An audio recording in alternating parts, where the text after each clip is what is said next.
Hello everyone, it's me, Clayton. I just got back from watching Hobbs and Shaw, starring Dwayne Johnson, Vanessa Kirby, Jason Statham, and Idris Elba. Now, the Fast and Furious movies seems to be one of the only series that seems to just get... It seems to be the only series that just gets more and more ridiculous as it goes, but also better as it goes. Like, the first four are very bad, but the other four are really entertaining, even if they acknowledge that they're very, very dumb.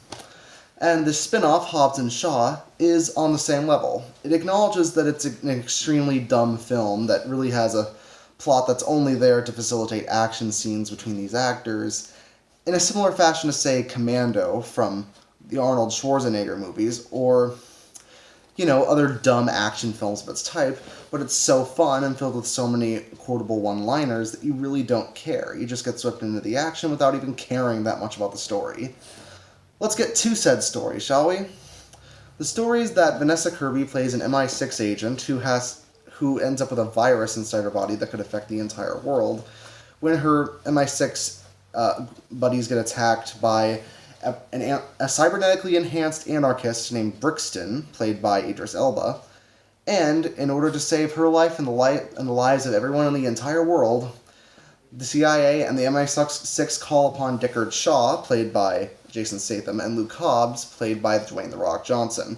Of course, the two don't get along, but they have to find a way to work together if they're going to save the entire world, and, of course, Shaw's sister. Yeah, did I forget to mention the MI6 agent as Shaw's sister, by the way? Yeah. So, the film's plot is not logically ridiculous. The idea of a cybernetically enhanced soldier fighting two guys who were previously seen fighting alongside streetcar racers is pretty ludicrous on its own, but the one thing you'll learn with Fast and Furious is that you just gotta roll with the punches when it comes to the plot not mattering. Because the thing that people are here the most for, which is the over-top action scenes, deliver it very well. Because the things that happen here are ridiculous, straight out of a comic book or an anime.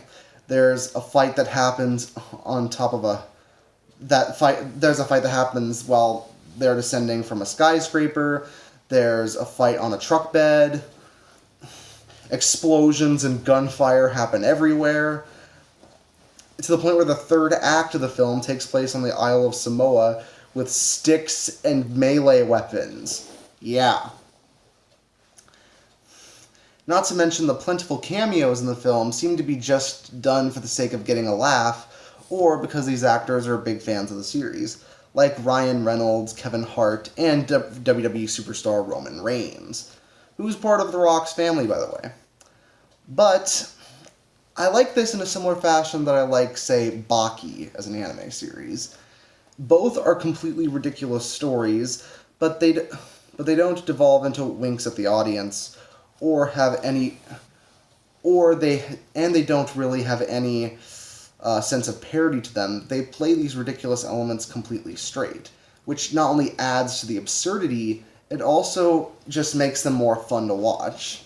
Because the people making this know they're ridiculous, and they just know the fans are going to accept it and have fun. And I had a lot of fun with this. Mainly because Jason Statham and The Rock have great chemistry with each other. They trade insults, they banter all the time. Vanessa Kirby does a really good job acting as the straight woman between them, while also mixing in her own quips. Idris Elba, I think, was born to play a supervillain in this way, so it's glad that he gets to have a lot of fun, too. And the climax at the end, like I said, not only has tons of melee weapons and Samoan men beating up cybernetically enhanced men, but it also has some of the most insane vehicle stunts you'll ever see in any of the Fast and Furious movies.